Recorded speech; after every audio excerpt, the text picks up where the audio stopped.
really, I just want to celebrate that this is a new location, and we have had the help of Phil Smith, our grouchy grouter, and without him standing up and saying, why don't you have it here, this would not be happening here.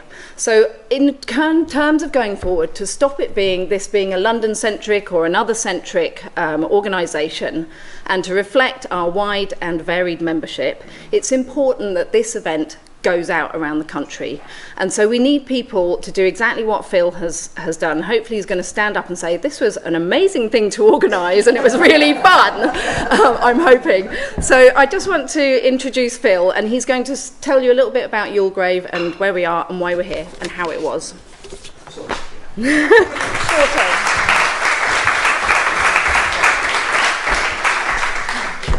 Right, I'll just press this screen now. Here we go.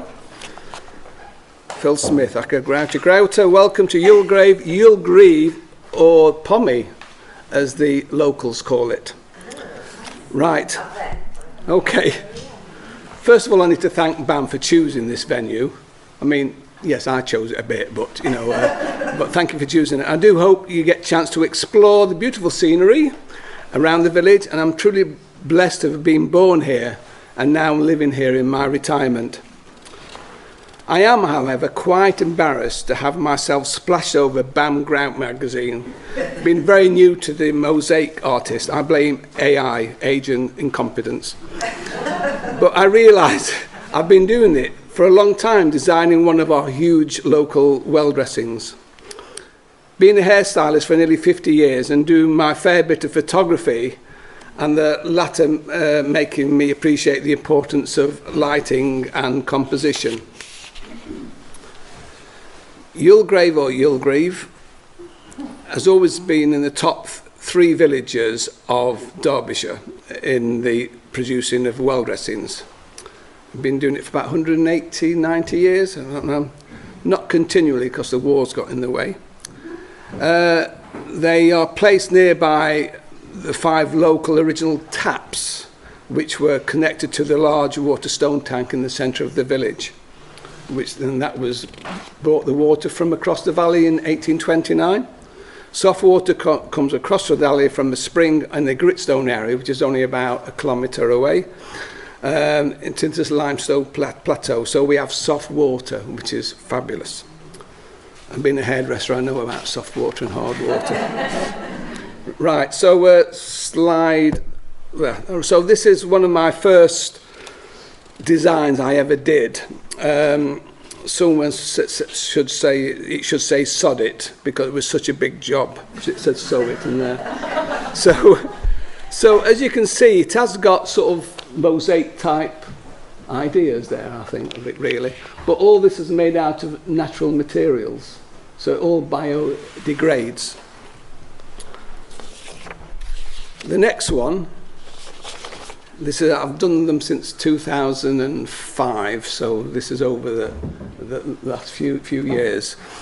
I got told off by the bell ringers because apparently they don't swing in rows, but artistic license rules here. So we do like using a lot of dried materials as they last longer and can be put into designs very early, as opposed to like petals and things like that, which deteriorate as soon as you pop them into the clay, because it's a clay base. They can get bruised or they can go off. Right. Next one. So, no guesses what this is. Joseph and his coat of many colours. Not every village does the well dressing the same way, so they all have different ways of, doing the borders and things like that. But I'm quite proud of the breadth of designs we do have here, because there's 5 designers in the village. Originally based on the Bible, it is now spread into wider subjects, political things, anniversaries. I really don't want to go down to the Disney way that some villages do. Right. So the next slide is a bit of fun with the plague of frogs. I do find the Bible quite good to get the ideas from, and because you can have lots of fun with it.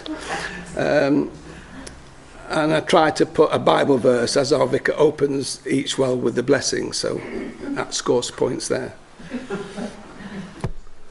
The next slide is, we have spotlights illuminating the wells, so it's quite striking as you drive through the village, see all these lit up.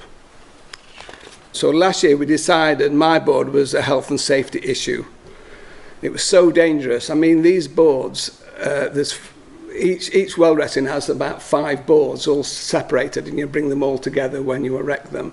And it takes an army of really strong people to put them up. And quite honestly, when we put it up the year before last, I said I'm not doing it again, because I could just see, somebody being killed or maimed doing it. So my next slide is the new engineered board. I've got a friend who's an engineer, so he designed how it could be fixed, not to the wall, but on its own frame. And then I sort of designed how we could cut down the original frame to make it fit. And I think it works quite well, that, because it's uplifting like that. And also when you're working on the boards, they're on flat trestles, and you've got to lean over to put petals on, and the centre board was a nightmare because only like people about 6'6" could reach over to get to the middle. Right. So decreasing the size of the board using the same board just by cutting it up. I found the size of the board appealing, not because it's not square anymore. Also, it took a lot less effort to put it up. So the next slide shows how big it is. Right, you can't see the sweat on our brows there, actually. So I have really no fear in doing larger designs, and that's where I want to concentrate on my mosaics. It just takes a lot longer. I'm still finding my way. I started using glass in my first mosaics because the vibrancy of the colours, which replicated the flower petals, I'm used to using on the well dressing. I really don't think, I didn't really think there was more than a couple of ways of doing mosaics. How wrong was I? Crockery, glass, tiles, now Francesca's medium to contend with. The next slide is my first hardcore mosaic. I used glass, and as you can see, it was made of a wildflower meadow. I took pictures of flowers, and to get more movement I put a path into the design. This was for a friend. She's got 3 now. So the next slide I did is Mont Blanc. This is made for a friend too. She had an ugly wall, which is great when you can cover it up, like the wall outside here we've done, ugly wall, and it cries out a mosaic. Using artistic license, again I placed a cable car to cover up an existing plug socket to make it look like there was a cable cord coming out of it. Great fun doing this, but I really found it difficult, and this is where my lighting skills in photography came in. And squinting your eyes, as you know, you can see shades better, shadows better. Right. The next slide is 2 smaller ones. One using glass and crockery, and it's made for actually Rosemary, who's serving the tea and coffee out there. And the other one is I've started doing road signs which won't be replaced by our council because they've got no money. So when they're faded out, I'm thinking, well, I might as well do it, replicate it in mosaics. So I've done 3 of these so far, but there's about 14 or 15 scattered around saying Quiet Lane. So I've started making my own tiles for this and then cutting them up. Here we go, slide 13. Oh, you recognise this one. Is the pommy plaque. Now this was a big departure for me, as I really didn't know anything about making tiles. So I was lucky to have a potter 3 doors away. I went to school with his dad, so I'm well in there. So I asked him about buying a kiln, and all he kept saying, well, you just need to practice, Phil. I said, I'm so impatient, I haven't got time to practice, I just want to do it, So it took 3 years of work, this, because it was during COVID, and so that slowed us down a bit, and got a lot of village people involved, and also a lot of the kids in the village as well. Because it was COVID, I had to send the tiles out to have made, and that's where Maud Milton, which I want to say a special thank you, because she actually gave me the videos to send out to the kids. I didn't have to make them myself, because she was doing the same thing basically. So there's 2,000 tiles in this mosaic, 406 of them with information on, and they're up for sponsorship. All the background tiles were made by the children in our local school, during COVID. So again, I would like to thank Maud Milton, which I followed on Instagram, giving me the ideas and the confidence, and for the incredible videos. Shame she's not here to personally thank her, but thanks, Maud, wherever you are. Right, the next one is my first really commission, although I did it at cost. We've got a new owner for the youth hostel here. He's actually bought it, and he's got the franchise to use it as a youth hostel for 10 years. So he's from Liverpool originally, had a big bike shop in Liverpool, but also he's a bank manager, so he's very good with the finances of things. Lovely chap. So anyway, when we were putting this up, he saw what I was doing, the Pommy plaque, and he says, "Oh, will you do one for me, Phil?" I thought, "Oh, great, another one in the village." So I snapped his hands off. So it took me about 4 months. It's got 1,250 tiles, apart from the green plate. Where's the green plate? Go back again. Is there the green plate? I couldn't replicate that in a glaze. I tried about 3 times, so I gave up in the end and bought a plate off eBay, costing me 35 quid or something ridiculous. Then I had to smash it up.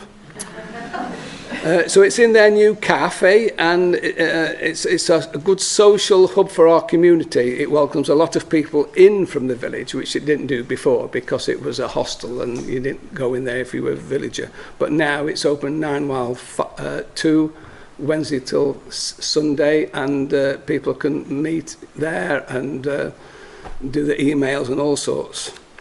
So my last slide, this is the one I'm in the process of completing. So I've been at it nearly a year now, because well dressing gets in the way and things like that. So I'm learning new skills in doing underglazes and doing a bit more painting really on the tiles for the animals. So these small tiles are just all the same shape and they've got wording on about wildlife, but you can see the fox there. You see the fox, that's hand painted, and so I've got about another 30 animals to make. I'm nearly finished that. So I'd like to quote David Bowie, who said, "If you find it easy, you're not trying hard enough." So I'd like to thank you again for choosing our village to host a forum. I hope you get a chance to explore it while you're here, and thank you very much.